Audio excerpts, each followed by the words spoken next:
ठाकरे आडनाव, आक्रमक विचारशैली आणि तुफानी भाषण ही ओळख आहे राजसाहेब ठाकरे यांची, ज्यांचा आज 58वा वाढदिवस आहे. बालपणापासूनच बाळासाहेबांच्या पठडीमध्ये वाढलेला हा पहिलवान, विचारांनी प्रगल्भ, एक व्यंगचित्रकार आणि कलेवर आणि कलाकारांवर अतिशय प्रेम करणारं व्यक्तिमत्व, महाराष्ट्राच्या प्रश्नांची जाणीव असलेलं व्यक्तिमत्व. जसे 1966मध्ये बाळासाहेबांनी मराठी माणसासाठी, मराठी माणसावर होणाऱ्या अन्यायाविरोधात मराठी माणूस एकवटला आणि शिवसेनेची स्थापना झाली.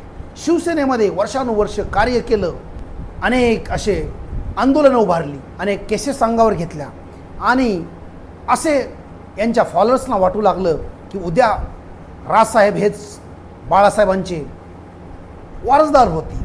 2003चं महाबळेश्वरचं अधिवेशन होतं आणि कुठेतरी बाळासाहेब ठाकरे यांनी चुकीचा निर्णय घेतला. पुत्रप्रेमापोटी ॲक्टिंग प्रेसिडेंट म्हणून उद्धव ठाकरे यांचं नाव सुचवलं आणि कदाचित तेथूनच दोघांमधील मनभेदाला व शिवसेनेच्या अधोगतीला सुरुवात झाली. पुढे 2006मध्ये राजसाहेब ठाकरे यांनी मनसेची स्थापना केली.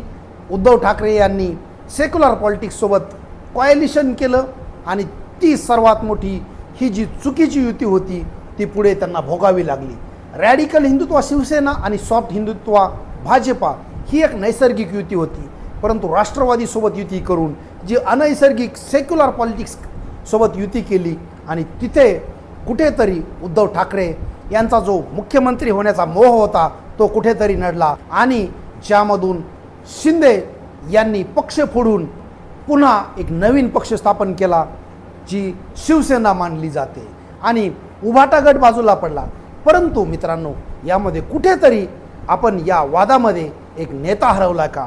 कदाचित राजसाहेब ठाकरे यांच्या हातात जर शिवसेनेची बागडोर असती तर महाराष्ट्रात एक चांगलं नेतृत्व आणि चांगला नेता भेटला असता. अशा नेतृत्वास मी नमन करतो मित्रांनो आणि राजसाहेब ठाकरे यांना वाढदिवसाच्या happy birthday to you sir.